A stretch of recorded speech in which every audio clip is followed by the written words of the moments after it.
IBM in the year 2019 made $77 billion in revenue. Most people know this company as a computer company. So how old do you think IBM is? 40 years old? 30? Playing in the 1990s, 1980s? Well, if you think that, you would be wrong.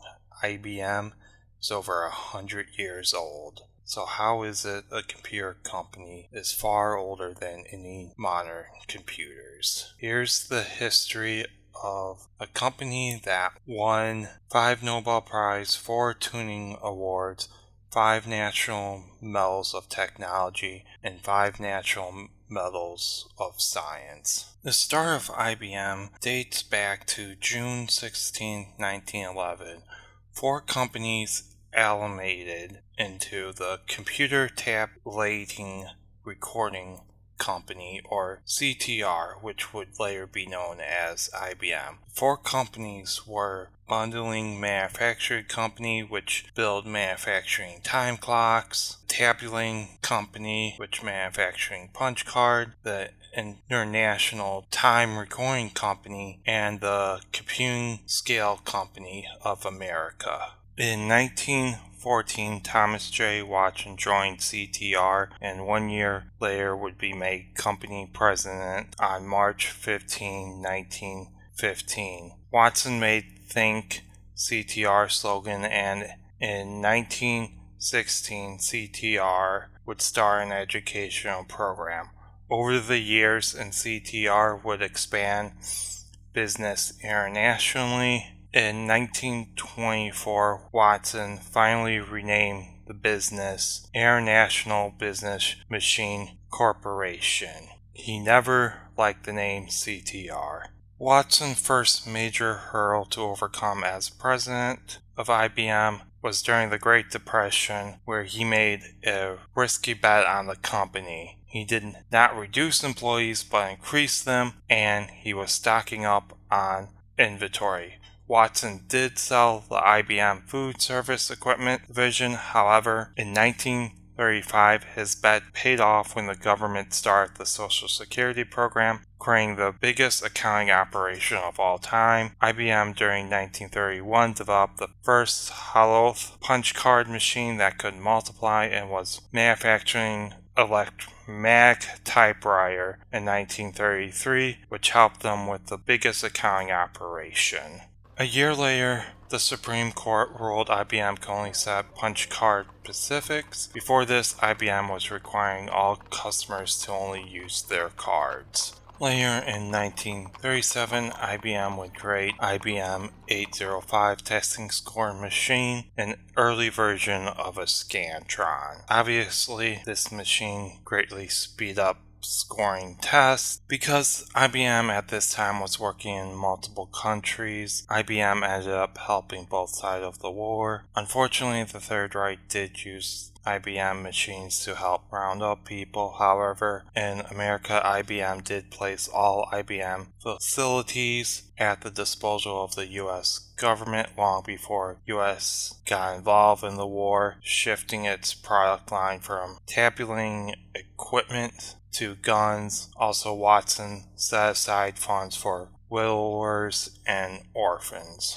A year after the war ended in 1946, IBM grew the international side of the business to help replace funds from the government. In 1950, IBM helped NASA track satellites, and during the year 1952, IBM introduced magnetic tape vacuum columns, which was the very beginning of cassette players. 1956, IBM saw many changes. On June 1956, at the age of 82, Thomas J. Watson passed away. Thomas J. Watson Jr. became IBM president. Watson Jr. reconstructed the company to help keep up with fast-moving technology. Also, IBM introduced the world's first made disk for data storage, which stored about 2 megabytes totally and cost $10,000 per megabyte, compared to today where you can get it for almost $50 and 1 terabyte. In 1956, Arthur L. Samuel created what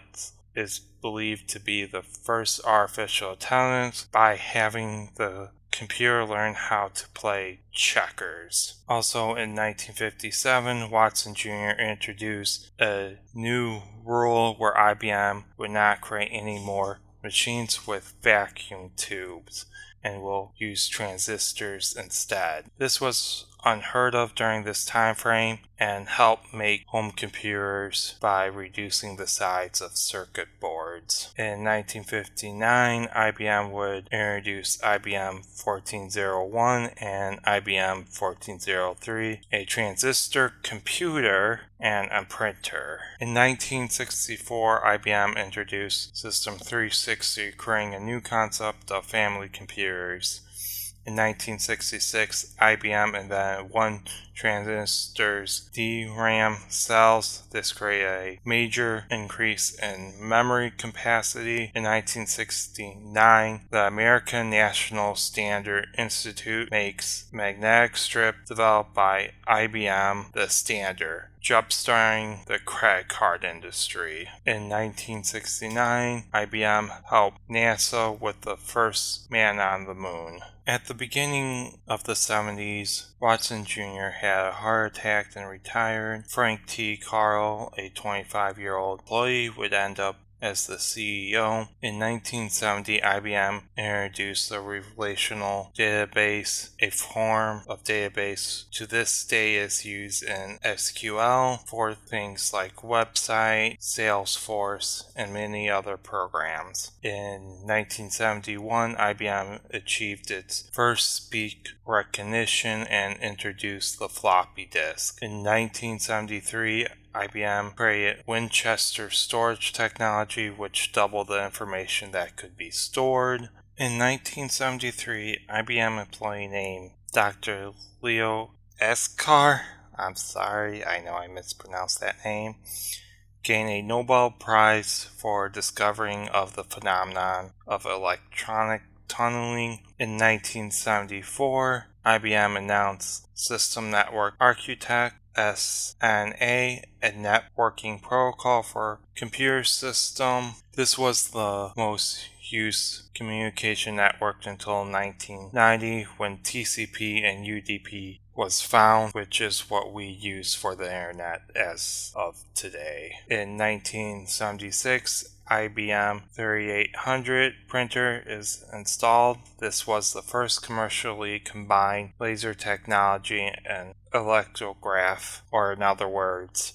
printer and scanner. In 1981, IBM PC goes to mass market, not the first computer to be mass market. In 1981, their IBM scientists invent the EXMA laser, which will later form the basis of LASIK and PPK corrective eye surgery. In 1985, IBM created the tokenry network, becoming the standard for connecting workstation servers and printer during that time. In 1987, IBM practically overnight created a antivirus tool. During this time is when hackers were starting to become a problem. The early 90s was not a great time for IBM. In 1993, they lost more than $16 billion due to misreading personal computers and client-server computers, basically the internet. In 1994, IBM decided to focus less on hardware and more on software. In 1997, Deep Blue, a supercomputer, defeated a world chess champion. Deep Blue AI methodology was by brute force, meaning it played every move in its mind before finally making a real move. In 2000, IBM created the flexible transistor, allowing technology like electronic newspaper. In 2001, IBM created the first carbon nanotube transistor. This is the first step to building a computer chip where it cannot be made any smaller. In 2007, IBM has been granted more US patent than any other company. In 2008, IBM Roadrunner was the #1 supercomputer at that time.